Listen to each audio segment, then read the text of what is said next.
80 years, longer than the average human life. This anniversary of the United Nations should have been a moment of celebration.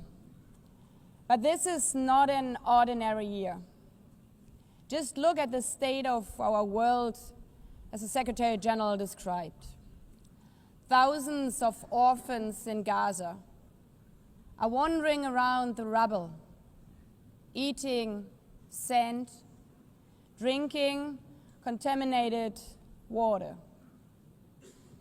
90-year-old women in Ukraine are hiding from drones, trapped in their homes instead of living their final years in peace. Children in Haiti, too afraid to walk to school, afraid they might be gunned down by gangs like their friends. And for every conflict and tragedy that seizes the headlines, there are so many more that are forgotten, lost to the news cycle. Like women in Democratic Republic of the Congo, shielding their daughters from armed groups, fearful they might be raped. And Rohingya children, spending their whole childhood in tattered tents, unable to remember what their home looks like. Faced with these realities, now is not the time to celebrate, but to ask ourselves, where is the United Nations? Distinguished heads of state and government, Mr. Secretary General, Excellencies, ladies and gentlemen, people out there in the world watching us. Clearly, we have to do better.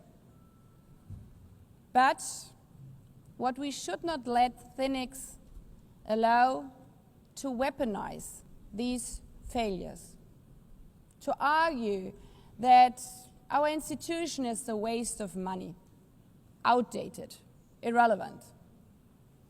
When the principles of the Charter are ignored, is it the UN that has failed? When tanks rolled into Ukraine, was it because Article 2 of the Charter is not clear enough about sovereignty and territorial integrity? When civilians, children, are killed in Gaza, is it humanitarian law at fault for failing to protect them? It's not the Charter which fails. It's not the UN as an institution which fails. The Charter, our Charter, is only as strong as member states' willingness to uphold it, and their willingness to hold to account those who violate it. Excellencies, yes, our world is in pain. Yes, we have failures. But imagine how much worse would it be without the United Nations? Would a single person be better off without it? Without UNICEF, 26 million children would not have received an education. Without the World Food Programme, nearly 125 million people would have lacked life-saving food assistance. Without the World Health Organization, over 1 billion vaccines would not have been supplied. Sometimes we could have done more, but we cannot let this dishearten us. If we stop doing the right thing, evil would prevail.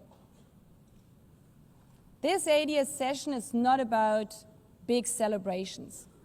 It's about finding the resolve not to give up, the resolve to be better together, just as our predecessors did 8 decades ago. This institution was born in a world on fire and desperate for reprieve. 750 million, nearly a third of humanity back then, still under colonial rule. 2 world wars in a generation, 70 million dead, the horrors of the Holocaust revealed to our collective shame. This was a generation that knew almost nothing but suffering and despair. The signing of the Charter in 1945 gave hope to millions, gave us a North Star that guided our path from the ashes of war, helped guide nations from colonial rule into independent states, helped end apartheid. Across the decades, the United Nations has been a compass pointing toward peace, humanity, and justice. We have not always succeeded, but the story of this institution is not a story of easy victories. It's a story of falling and rising, of pulling ourselves and each other back up and trying harder. We gather here for the 80th time, not for empty celebration, not out of ritual, not to hear our own voices. We gather to prove that this institution matters, and that through this institution, every nation represented here, no matter how big or small, can summon again the strength and unity first shown in San Francisco 80 years ago. The courage and resolve of world leaders, who even while some called them back then naive, believed they could build a better world from the wreckage of the old. They showed then what true leadership is.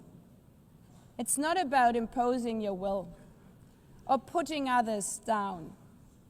True leadership is about lifting others up, not out of altruism, but for our mutual benefit, and even out of our self-interest. Because as our founders and every architect of peace since then has understood, helping others is what makes ultimately our own countries stronger. Could any state have faced the global pandemic alone?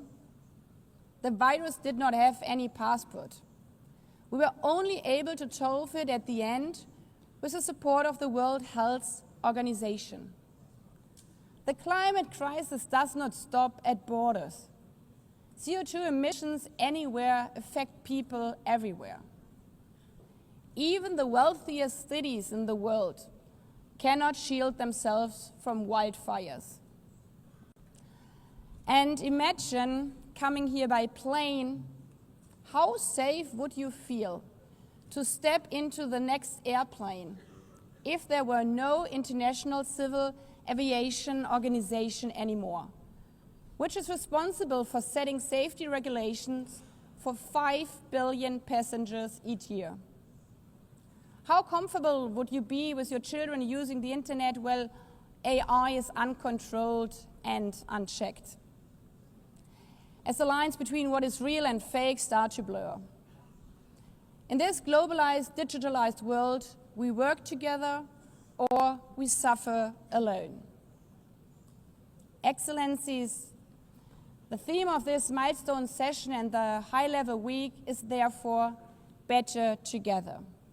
80 years and more for peace, development, and human rights. Will living up to that be easy? No. But this hall was not built for easy times. It was built to come together to confront the hardest topics. This session is a session where the high-level week is about resolving differences. We showed some of it yesterday already. But even the house of dialogue and diplomacy needs a renovation. That is why the UN80 initiative and the wider reform process are not luxuries, but necessities. We are literally now at a crossroads, a make it or break it moment, politically, financially. Therefore, we have to deliver a United Nations that is agile, cost-effective, and fit for purpose. Member states have to give the Secretary General and this process their full support, because reform cannot stop in New York. It must carry through to every capital. That includes delivering the Pact for the Future and accelerating progress on the Sustainable Development Goals. Again, this is not about charity. It's about addressing the core purposes of this institution, about strengthening our foundations across all three pillars: peace and security, human rights, and sustainable development. They are inseparable.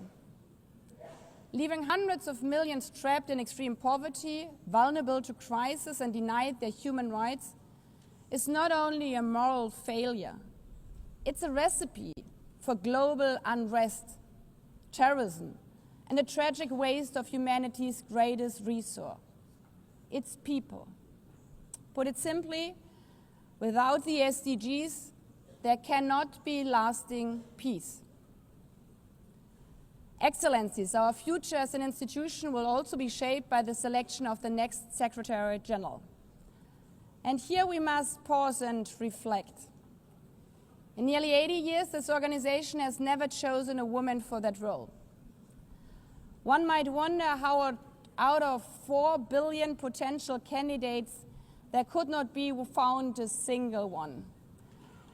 Of course,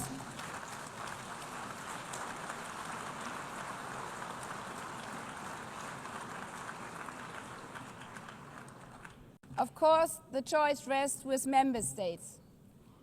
But those of you having been there yesterday celebrating Beijing, one strong female leader after the other from all our continents.